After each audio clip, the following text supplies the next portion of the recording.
खलीफा के हम हैं खलीफा हमारा, वो दिल है हमारा आका हमारा, हमारा हमारा खलीफा हमारा, वो दिल है हमारा आका हमारा, वो दिल है हमारा आका हमारा। Bismillahir Rahmanir Rahim. Assalamu alaikum wa rahmatullahi wa barakatuhu. This week with হুজুর অনুষ্ঠানে আপনাদের সবাইকে স্বাগত। গত সপ্তাহান্তে ফ্রান্সের খোদামুল আহমদিয়া ওয়াকফে নাওয়ের সদস্যদের সাথে হযরত খলিফাতুল মসিহ আল খামেস আইদুল্লাহ তাআলা বেনাসিল আজিজের যে মোলাকাত অনুষ্ঠানটি হয়েছে তার বিশেষ অংশগুলো আমরা অত্যন্ত আনন্দের সাথে উপস্থাপন করছি।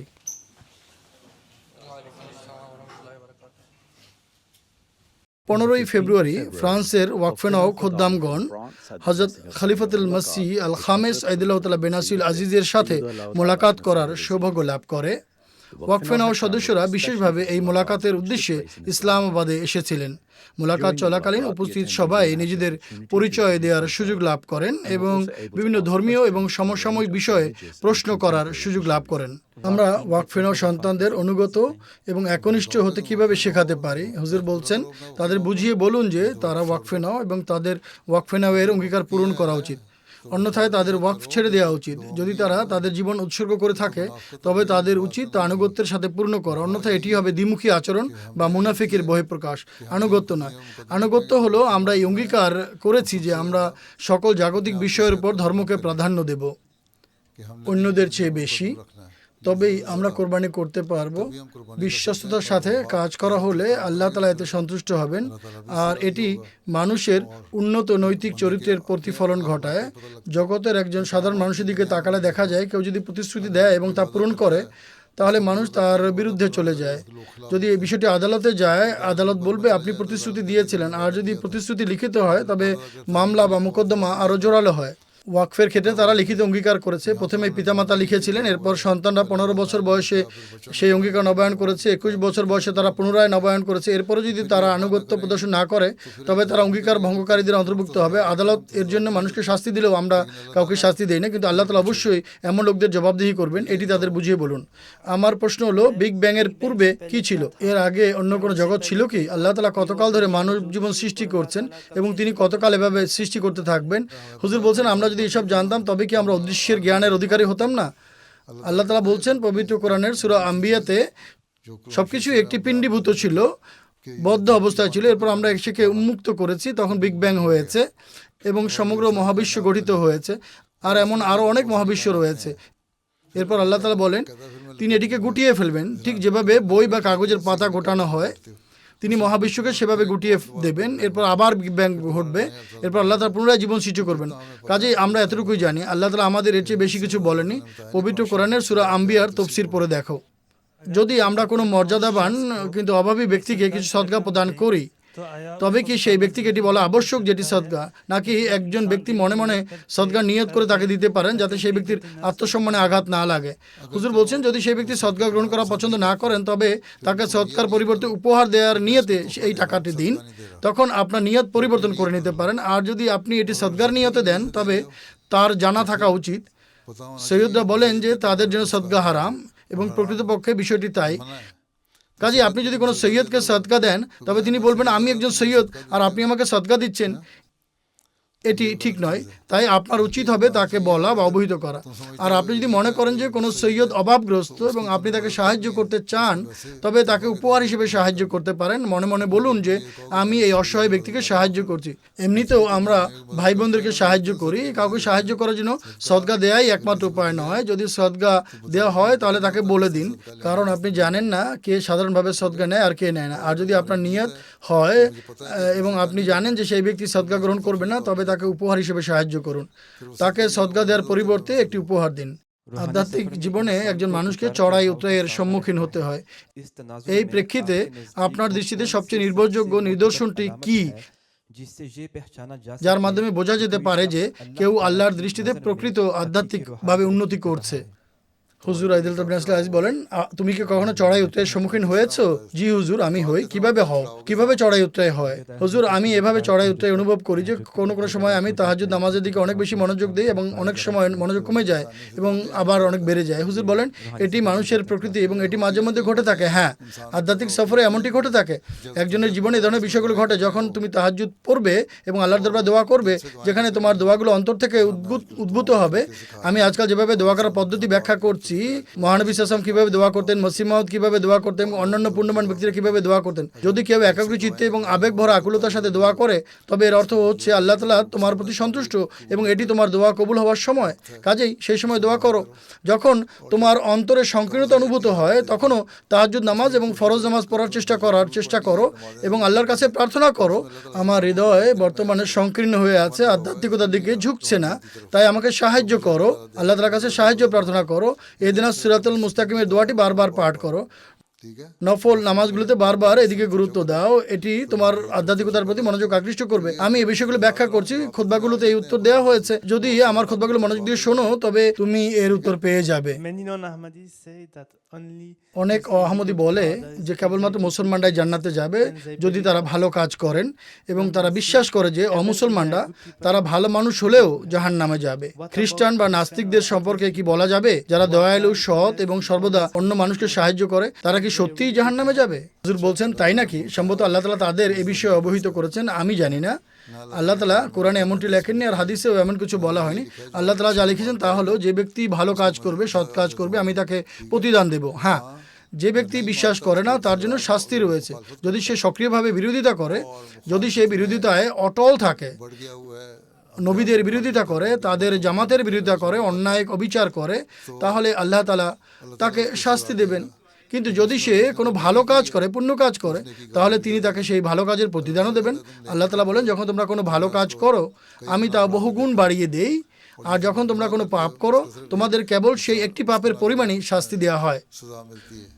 যদি কোনো মুমিন ব্যক্তি এমনভাবে সৎ কাজ করে, তবে তার পাপ ক্ষমা করা হয় বা হবে এবং সে জান্নাতে প্রবেশ করবে। কাকে জান্নাতে প্রবেশ করানো হবে, কাকে জাহান্নামে নিক্ষেপ করা হবে, তা আল্লাহ তাআলার কাজ। আল্লাহ ক্ষমাশীল, তিনি কাউকে কম শাস্তি দিতে পারেন। মুসলমানদের কি নিশ্চয়তা আছে?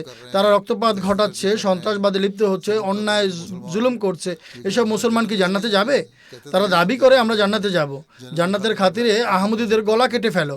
জান্নাতের আশায় কেউ দায়েশ বা আইসিসে যোগদান করে, কেউ বোকো হারামে যোগদান করে, কেউ আইসিসে যোগদান করে, তারা জান্নাতে যাবে না। কারণ আল্লাহ তাআলা ঘোষণা করেছেন, যে কেউ অন্যায় করবে তিনি তাকে শাস্তি দেবেন। যা হোক, আল্লাহ তাআলা ক্ষমাশীল। আল্লাহ বলেন, তার করুণার গুণটি তোমাদের পাপের উপর ছেয়ে আছে। তাই একজন কবি বলেছেন, আমার পাপ কখনোই তোমার ক্ষমার সীমা ছাড়িয়ে যেতে পারে না। সুতরাং হে আমার প্রভু, আমাকে থামাবেন না, আমাকে দ্রুত জান্নাতে প্রবেশ করতে দিন। সম্ভবত এই পংক্তির ভিন্ন শব্দ আছে, তবে এটি এই কবিতারই অংশ যে আমার পাপ আপনার ক্ষমার বিশালতার চেয়ে বেশি হতে পারে না। অর্থাৎ আমার পাপ কম, আল্লাহ তাআলার ক্ষমা অনেক প্রশস্ত। আল্লাহ তাআলা পবিত্র কোরআনে বলেছেন যে তার রহমত সব কিছুকে পরিবেষ্টন করে আছে। যখন আল্লাহ তাআলার রহমত এত বিশাল, তখন কে জানে কার শেষ পরিণতি কোথায় হবে। এমন এক ব্যক্তির কাহিনী আছে যে 100টি খুন করেছিল, তবু আল্লাহ তাআলা তাকে ক্ষমা করেছিলেন, কারণ সে একটি সৎ কাজ করার আন্তরিক নিয়ত করেছিল। আল্লাহ তাআলা কেবল সেই নিয়তের দিকে তাকিয়ে তাকে ক্ষমা করে দিয়েছেন। একইভাবে একজন পুণ্যবান ব্যক্তির কাহিনী আছে, যার কাছে একবার এক মহাপাপী এসেছিল। সেই পুণ্যবান ব্যক্তি তাকে বলেছিলেন, তুমি একজন পাপী মানুষ, তুমি অমুক অমুক পাপ করেছো, আল্লাহ তোমাকে ক্ষমা করবেন না। দেখো, আমার মতো নেক কাজ করো, আমি জান্নাতি। তখন তাদের দুজনের মৃত্যু হলে আল্লাহর সামনে তাদের উপস্থাপন করা হয়। আল্লাহ সেই ব্যক্তিকে ডেকে বলেন, তাকে জিজ্ঞেস করেন, জান্নাতে কে যাবে আর জাহান্নামে কে যাবে তা নির্ধারণ করার তুমি কে? এই সিদ্ধান্ত কেবল আমার। তুমি অহংকার প্রদর্শন করেছো। এ কথা বলে সেই অহংকারের কারণে আল্লাহ বললেন, তোমার অনেক নেক কাজ বা পুণ্য কাজ থাকা সত্ত্বেও আমি তোমাকে জাহান্নামে নিক্ষেপ করছি, এবং যাকে তুমি জাহান্নামী সাব্যস্ত করেছিলে আমি তাকে জান্নাতে প্রবেশ করালাম। সুতরাং এটি আল্লাহর সিদ্ধান্ত, দায়িত্ব কেবল আল্লাহ তাআলার। অতএব যখন আহমদীরা এই ধরনের কথা বলে, তারা ভুল বলে। তাই আমাদের কর্তব্য হলো আমাদের আচরণ সংশোধন করা, পুণ্য কাজ করা, আল্লাহর প্রাপ্য অধিকার প্রদান করা, নামাজ কায়েম করা, ইবাদতে নিমগ্ন হওয়া, তার সৃষ্টির অধিকার প্রদান করা। অবশ্যই মানুষের সাথে দয়া, উত্তম চরিত্রের সাথে আচরণ করতে হবে, দরিদ্রদের দেখাশোনা করতে হবে। আমাদের চেয়ে যারা বয়সে বড় এবং যারা ছোট তাদের খেয়াল রাখতে হবে, সবার সাথে সম্মানের সাথে আচরণ করতে হবে। দুটি মৌলিক বাধ্যবাধকতা রয়েছে, আল্লাহর প্রাপ্য অধিকার এবং বান্দাদের প্রাপ্য অধিকার। এর পাশাপাশি অবিরত আল্লাহ তাআলার সাহায্য প্রার্থনা করো। সম্প্রতি আমি জুমার খুতবায় একটি ঘটনা উল্লেখ করেছি যেখানে হযরত আয়েশা রাদিয়াল্লাহু তাআলা আনহা এবং আরো কয়েকজন মহানবী সাল্লাল্লাহু আলাইহি ওয়াসাল্লাম তার নিজের জন্য করা দোয়ার বিষয়ে জিজ্ঞাসা করেছিলেন। তাকে তো আগেই ক্ষমা করা হয়েছে এবং জান্নাতের প্রতিশ্রুতি দেওয়া হয়েছে। উত্তরে মহানবী বলেছিলেন আল্লাহর অমুখাপেক্ষী, এমনকি তিনিও কেবল আল্লাহর দয়ায় জান্নাতে প্রবেশ করবেন, শুধুমাত্র তার আমলের কারণে নয়। সুতরাং যদি মহানবী সাল্লাল্লাহু আলাইহি ওয়াসাল্লাম নিজেকে এই অধিকারের অধিকারী মনে না করেন, তবে এই আহমদীরা কারা যারা সার্টিফিকেট বিলি করে কে জান্নাতে যাবে আর যাবে না? এই ধরনের দাবি মিথ্যা। অতএব বিনয় অবলম্বন করুন এবং তওবা ইস্তেগফার করুন।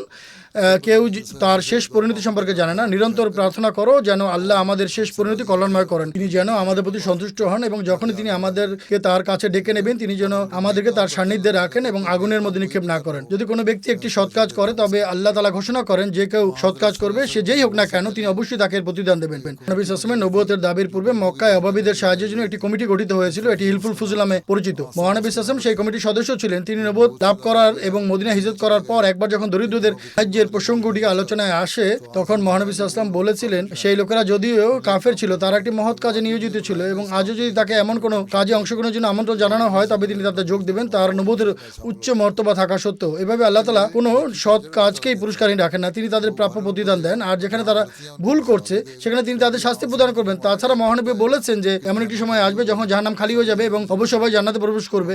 আর যারা অহংকার প্রদর্শন করে, যেমন কিছু তথাকথিত পীর বা সাধু যারা ঘোষণা করে তুমি জাহান্নামে যাবে আর আমি জান্নাতে প্রবেশ করব, তাদের নিজেদের পরিণতির কোনো নিশ্চয়তা নেই যে তারা জান্নাতে যাবে কি যাবে না। আমাদের ইস্তিগফারে নিয়োজিত থাকা উচিত।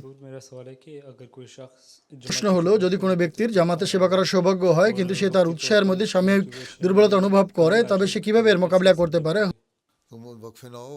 হুজুর বলেন, তুমি একজন ওয়াকফে নাও। পবিত্র কোরআনে আল্লাহ হযরত ইব্রাহিম আলাইহিস সালামের উদাহরণ দিয়ে বলেছেন, ইব্রাহিম আল্লাযী ওয়াফা, ইব্রাহিম তার অঙ্গীকার পূর্ণ করেছিল। ইব্রাহিম আলাইহিস সালাম প্রকৃতপক্ষে একনিষ্ঠ ছিলেন। আপনাকে আপনার অঙ্গীকার একনিষ্ঠভাবে পূর্ণ করতে হবে এবং সর্বদা মনে রাখতে হবে আপনি একটি অঙ্গীকার করেছেন, আপনাকে তো অবশ্যই পূরণ করতে হবে। আপনি যখন বারবার একটি স্মরণ করবেন যে আপনার একটি অঙ্গীকার আছে যা পূরণ করতে হবে, তখন আপনার উৎসাহ কমবে না। মাঝে মাঝে অলসতা মানুষকে আচ্ছন্ন করে, সেই মুহূর্তে ইস্তেগফার করা উচিত আর বেশি বেশি ইহদিনাস সিরাতাল মুস্তাকিম এই দোয়ার মাধ্যমে প্রার্থনা করা উচিত এবং পুনরায় কাজ শুরু করা উচিত। ইস্তেগফারের উপরে জোর দিন। ফ্রান্সে এমন কিছু খোদ্দাম আছে যারা কেবলমাত্র খেলাধুলার অনুষ্ঠানে অংশগ্রহণ করে। আমরা কিভাবে এই খোদ্দামদের অন্যান্য অনুষ্ঠানে এবং জামাতের অনুষ্ঠানে যুক্ত করতে পারি? হুজুর বলেন, ধীরে ধীরে তাদের সাথে বন্ধুত্ব গড়ে তোলো। আমি এটা অনেকবার বলেছি, আমার কথা শোনা উচিত তোমাদের। আমি অনেকবার বলেছি বন্ধুত্ব করতে এবং তাদের সাথে ঘনিষ্ঠ সম্পর্ক গড়ে তুলতে। যখন তুমি তাদের খেলাধুলার জন্য ডাকবে তখন তাদের সাথে নামাজও পড়ো এবং নামাজ এবং জামাতের গুরুত্ব শেখাও। তাদের কেবল খেলাধুলার অনুষ্ঠানে অথবা জামাতের মিটিংয়ের জন্য তোমরা ডাকো।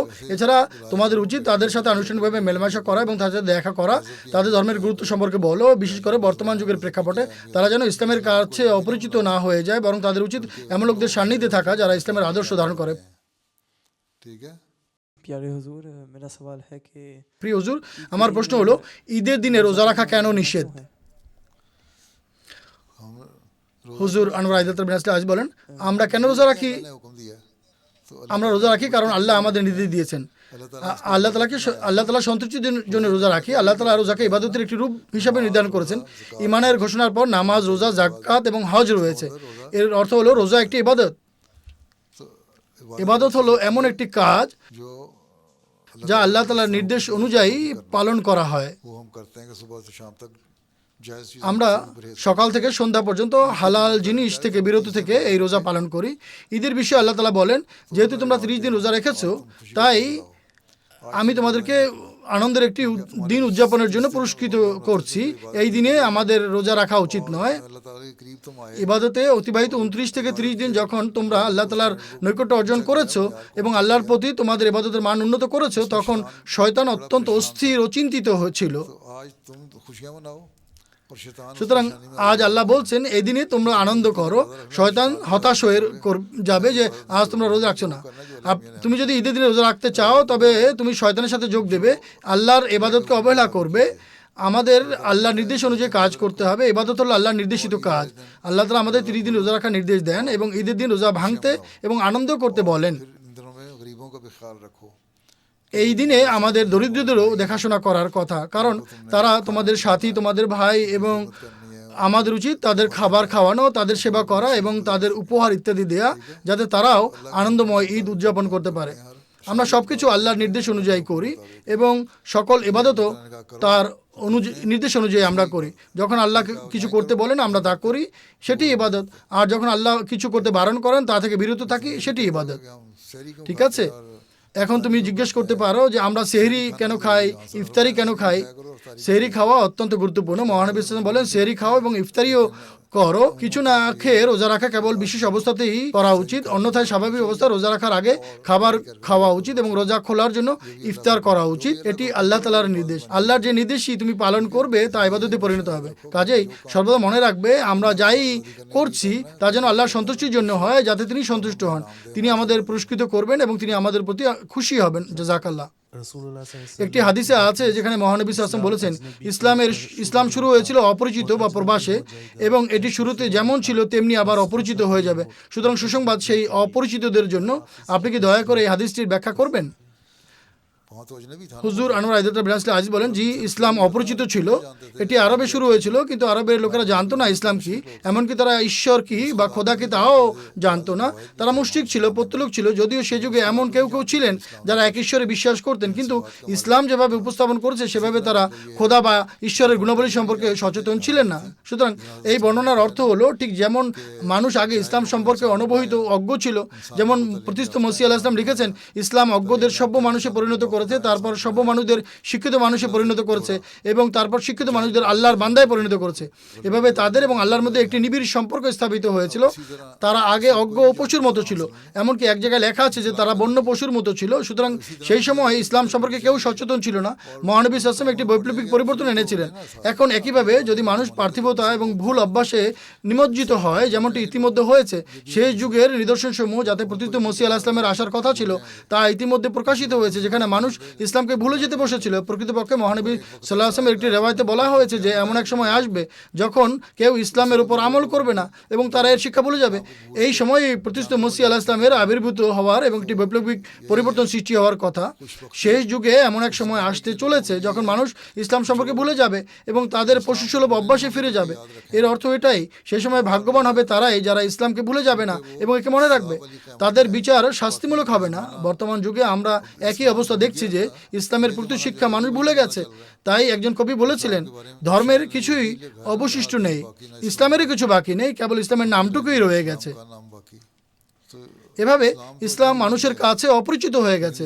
যা হোক, যারা ইসলামের উপর আমল করে এবং পুণ্যবান যারা, তারা প্রতিষ্ঠিত মসিহ আলাইহিস সালামকে গ্রহণ করেছে, যাকে খোদা তাআলা পাঠিয়েছেন, তারাই হবে সৌভাগ্যবান। অন্যরা এমন ভাগ্য লাভ করবে না। বর্তমানে বিশ্বে ইসলাম সম্পর্কে ধারণা হলো যে ইসলাম একটি চরমপন্থী ধর্ম। এগুলো হলো মোল্লাদের দ্বারা প্রচারিত শিক্ষা, আর প্রতিষ্ঠিত মসিহ আলাইহিস সালামের শিক্ষা তাদের থেকে সম্পূর্ণ ভিন্ন। এটি হলো এর একটি অর্থ। সুতরাং বর্তমান যুগ এবং আগত সময়ের প্রেক্ষিতে এই হাদিসটিকে বিভিন্ন দৃষ্টিকোণ থেকে বিবেচনা করা যেতে পারে। ঠিক আছে প্রিয় হুজুর, আমার প্রশ্ন হলো, হুজুর বলেছেন যে ওয়াকফে নওরা যারা বর্তমানে জামাতে সরাসরি কাজ করছেন না, খেদমত করছেন না, তাদের নিজ নিজ ক্ষেত্রে শ্রেষ্ঠত্ব অর্জন করা উচিত, যোগ্যতা অর্জন করা উচিত এবং উত্তম দৃষ্টান্ত স্থাপন করা উচিত। কোনো কোনো ক্ষেত্র খুব বেশি সময় সাপেক্ষ হতে পারে। যারা এই ধরনের ক্ষেত্রে কাজ করছেন তাদের জন্য আপনার দিক নির্দেশনা কি? হুজুর বলছেন, প্রথম কথা হচ্ছে নামাজ এবং ইবাদত ত্যাগ করা উচিত নয়, ইবাদত চালিয়ে যেতে হবে। যখন তুমি সকালবেলা ঘুম থেকে উঠবে, তোমার উচিত পবিত্র কোরআন পাঠ করা এবং এর অনুবাদ এবং তফসির অধ্যয়নের চেষ্টা করা, যাতে তুমি পবিত্র কোরআনের গুরুত্ব বুঝতে পারো। এরপর হযরত খলিফাতুল মসিহ আইদাল্লাহু আনহু ব্যাখ্যা করেন, যেসব ওয়াকফিন বাইরে কর্মজীবনে রয়েছে তাদের বিভিন্নভাবে জামাতের সেবা চালিয়ে যাওয়া উচিত। হুজুর বলেন, যদি তারা কাজ থেকে সময় বের করতে না পারে, তবে অন্তত সপ্তাহান্তে তাদের কিছুটা অবসর থাকবে। এমনকি বিজ্ঞানীরাও সপ্তাহে অন্তত কয়েকদিন ছুটি পান। তাছাড়া আপনি আপনার নিজের হালকাতেও তবলিগি কাজ করতে পারেন, কারণ এটিও জামাতের একটি সেবা। ডাক্তার আব্দুল সালাম সাহেব অত্যন্ত ব্যস্ত ছিলেন এবং সপ্তাহে 7 দিনই কাজ করতেন, তবু তিনি সবার কাছে এটি বলেছিলেন যে তিনি পবিত্র কোরআন এবং এর তফসির অধ্যয়ন করেন এবং তিনি একজন আহমদী এবং তিনি কোরআনের অর্থ এবং তফসির ব্যাখ্যা করতেন। এভাবে তিনি তার সহকর্মীদের কাছেও পবিত্র কোরআনের বিষয়গুলো তুলে ধরতেন। জামাতের সেবা করার অর্থ কেবল খোদামুল্লাহ আহমদের অধীনে সেবা করা নয়, বরং জামাতের সেবা হলো ইসলামের বার্তা প্রচার করা এবং মানুষকে ইসলাম সম্পর্কে জানানো। এটাও সেবার অন্তর্ভুক্ত। জি হুজুর, জাযাকাল্লাহ। হুজুর, আমার প্রশ্ন হলো কিভাবে আমরা আমাদের অন্তরে মহানবী সাল্লাল্লাহু আলাইহি ওয়াসাল্লামের প্রতি ভালোবাসা ক্রমাগত বৃদ্ধি করতে পারি, যে ভালোবাসা আমাদের হৃদয়ে আছে। হুজুর বলছেন যে দরুদ শরীফ পাঠ করুন এবং দরুদ শরীফ পড়ে এর প্রতি পরিধান করুন। যদি মহানবী সাল্লাল্লাহু আলাইহি ওয়াসাল্লামের প্রতি ভালোবাসা থাকে তবে আপনি স্বাভাবিকভাবে অন্তর থেকে তা পাঠ করবেন। আপনি যখন অন্তর থেকে এটি পাঠ করবেন তখন তার প্রতি আপনার ভালোবাসা বৃদ্ধি পাবে। যখন আপনার ভালোবাসা বৃদ্ধি পাবে, মহানবী সাল্লাল্লাহু আলাইহি ওয়াসাল্লামের জীবন চরিত নিয়ে পরিধান করবেন এবং তার সুন্নত এবং আদর্শ অনুযায়ী কাজ করবেন। এতে কেবল একটি উপকারই নয়, বরং দ্বিগুণ উপকার রয়েছে। মহানবী সাল্লাল্লাহু আলাইহি ওয়াসাল্লামের প্রতি ভালোবাসার কারণে আপনি যখন দরুদ পাঠ করবেন, তার জীবন চরিত্রের উপরে আমল করবেন, আল্লাহ তাআলা বলছেন ফাত্তাবিউনি ইউহিব্বুকুমুল্লাহ, তাদের বলে দাও, লোকদের বলে দাও যে আমার অনুসরণ করো, আমার পদাঙ্ক অনুসরণ করো, তাহলে আল্লাহ তোমাদের ভালোবাসবেন। শুধু মহানবীর ভালোবাসাই পাবেন না, বরং আল্লাহর ভালোবাসাও পাবেন। 2 in 1 হয়ে যাবে। ঠিক আছে, আজকাল আপনারা সবাই 2 in 1 এর অফারই খুঁজতে থাকেন, তাই না? জি, জাযাকাল্লাহ হুজুর। প্রিয় হুজুর, নবাগত মুসলমান বা যারা আহমদী হয়েছে তাদেরকে জামাতের সাথে কিভাবে আমরা যুক্ত করতে, তাদেরকে নিজেদের কাছাকাছি নিয়ে আসো, তাদের সঙ্গে বন্ধুত্ব করো, তাদের নিজস্ব ভাষায় কথা বলো। এভাবে তারা জানতে পারবে যে তুমি তাদের শুভাকাঙ্ক্ষী, তুমি তাদের কেবল মিটিং বা চাঁদা নেওয়ার জন্যই ডাকো না, বরং তুমি তাদেরকে মানিয়ে নিতে বা প্রতিষ্ঠিত করতে সাহায্য করছো। পাকিস্তানিদের মতো কেবল উর্দুতে কথা বলে বসে থাকা উচিত নয়। পাকিস্তানি হলে তাদের ভাষায় কথা বলো, আর যদি আরব হয় আর তুমি যদি আরবি ভাষা না জানো তাহলে ফরাসি ভাষায় কথা বলো, আর ফরাসি হলে ফরাসি ভাষায় কথা বলো। এভাবে তারা বুঝতে পারবে যে আমাদের একটি পরিবার যেভাবে পরিবার লোকেরা একসাথে বসে কথা বলে, তো আহমদীদেরকে পরিবারভুক্ত করো, প্রত্যেকে নিজ নিজ হালকায় নিজ এলাকায়, তাহলে তারা তোমাদের নিকটে আসবে। মোলাকাত শেষ হওয়ার পর খোদ্দামরা হযরত আমিরুল মুমিনিন আইদাল্লাহ বিন আসলে আজিজের সাথে ছবি তোলার সুযোগ লাভ করে এবং উপহার হিসেবে কলম গ্রহণ করে। আসসালামু আলাইকুম। ওয়ালাইকুম আসসালাম ওয়া রাহমাতুল্লাহ। এই ছিল গত সপ্তাহান্তের মোলাকাতের বিশেষ অংশ। আমরা এখন আমাদের শেষ অংশ অর্থাৎ জুমার খুতবার সারসংক্ষেপ দিয়ে শেষ করছি। আজকের জুমার খুতবায় হুজুর আনোয়ার আইদাল্লাহ বিন আসলে আজিজ হযরত মসিহ মাউদ আলাইহিসসালাতু ওয়া সালামের ইবাদত এবং আল্লাহ তাআলার প্রতি তার একনিষ্ঠতা সম্পর্কে আলোচনা করেছেন। হুজুর আইদাল্লাহ বিন আসলে আজিজ প্রতিষ্ঠিত মসিহ আলাইহিসসালাতু ওয়া সালামের নির্জনে ইবাদত বা চিল্লাকশির একটি ঘটনার বর্ণনা দিয়েছেন, যেখানে তিনি প্রতিষ্ঠিত পুত্র হযরত মুসলিম মাউদ রাদিয়াল্লাহু তাআলা আনহু সম্পর্কে ভবিষ্যৎবাণী লাভ করেছিলেন। মিয়া আব্দুল্লাহ সাহেব বর্ণনা করেন, আমি উপরে খাবার দিয়ে আসতাম এবং একটি শব্দ হুজুরের সঙ্গে বলতাম না, কিন্তু মাঝে মাঝে হুজুর আলাইহিসসালাতু ওয়া সালাম আমাকে কিছু বলতেন এবং আমি উত্তর দিতাম। একবার হুজুর আলাইহিস সালাম আমাকে বলেছিলেন, মিয়া আব্দুল্লাহ, এই দিনগুলোতে মহান আল্লাহ তাআলার অসীম কৃপা ও আশিসের দ্বার আমার প্রতি উন্মুক্ত হয়েছে এবং মাঝে মাঝে মহান আল্লাহ গভীর রাত পর্যন্ত আমার সাথে কথা বলতে থাকেন।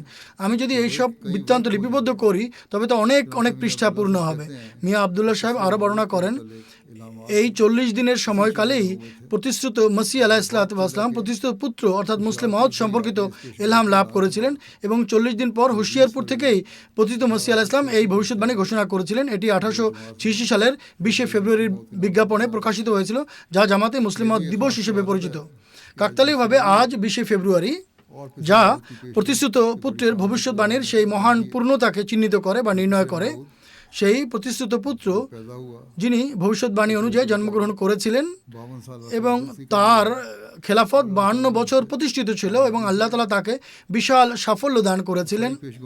ভবিষ্যৎবাণীতে প্রতিষ্ঠিত পুত্র সম্পর্কিত যেসব ভবিষ্যৎবাণী, ঐশী ইলহাম এবং বৈশিষ্ট্য বা লক্ষণ উল্লেখ করা হয়েছিল তার সবই হযরত মির্জা বশিরউদ্দিন মাহমুদ আহমদ রাদিয়াল্লাহু আনহুর ব্যক্তি সত্তায় পূর্ণ হয়েছে। আমি কেন এটিকে কাকতালীয় বলছি, কারণ এই বর্ণনাটি ঠিক আজই আমার সামনে এসেছে, আগে পরেও আসতে পারত, তবে এটি আল্লাহ তাআলার হিকমত বা প্রজ্ঞা ছিল যে এটি আজ আমার সামনে এসেছে এবং আমি তা বর্ণনা করছি। 20 ফেব্রুয়ারি মুসলিম মাউদ দিবস এবং এই ঘটনার প্রেক্ষাপটে উল্লেখ করা হয়েছে যে কিভাবে প্রতিষ্ঠিত মসিহ আলাইহিসসালাতু ওয়া সালাম হুশিয়ারপুর গমন করেছিলেন, কিভাবে তিনি নির্জনে 40 দিন ইবাদত করেছিলেন এবং এর ফলে তিনি কী সুসংবাদ লাভ করেছেন। বিভিন্ন জামাতে জলসা অনুষ্ঠিত হচ্ছে এবং সেগুলোর মাধ্যমে এর ইতিহাস সম্পর্কেও জানা যেতে পারে। এছাড়া এমটিএতে প্রচারিত অনুষ্ঠানগুলোর মাধ্যমে মাধ্যমে এ সম্পর্কে জানা যেতে পারে। সদস্যদের উচিত সেগুলো দেখা। খুতবার শেষের দিকে হুজুর আনোয়ার আইদুল্লাহ বিন আসলে আজিজ রমজান মাসের বরাতে দোয়ার জন্য আবেদন করেন, আল্লাহ তাআলা আমাদের এই রমজান মাসে আমাদের ইবাদতের প্রকৃত দায়িত্ব পালন করার তৌফিক দান করুন এবং আল্লাহ তাআলা তার প্রতি আমাদের ভালোবাসা বৃদ্ধি করার তৌফিক দিন, যাতে আমরা রমজানের বরকত থেকে যতটা সম্ভব উপকৃত হতে পারি এবং এই বরকতের প্রভাব যেন রমজানের পরেও আমাদের মাঝে অব্যাহত থাকে। আল্লাহ তাআলা আমাদের প্রকৃত মুমিন ও সত্যিকার মুসলমান হওয়ার তৌফিক দিন। এই দিনগুলোতে বিশেষভাবে বিপদগ্রস্ত এবং মিথ্যা মামলা মোকদ্দমায় জর্জরিত আহমদীদের জন্য অনেক বেশি দোয়া করুন। আল্লাহ তাআলা আহমদী ভাইদের জন্য সহজ সাধ্যতা সৃষ্টি করুন। উম্মতে মুসলিমাকেও দোয়ায় স্মরণ রাখবেন। বিশ্বকে ধ্বংসের হাত থেকে রক্ষার জন্য দোয়া করুন। আল্লাহ তাআলা নিরপরাধ মানুষকে এই ধরনের মন্দ অনিষ্ট থেকে রক্ষা করুন। যদি যুদ্ধ বা ধ্বংস অনিবার্য হয় তবে আল্লাহ তাআলা নিরপরাধদের রক্ষা করুন এবং জালেমদের বা অত্যাচারীদের পাকড়াও করুন বা ধৃত করুন।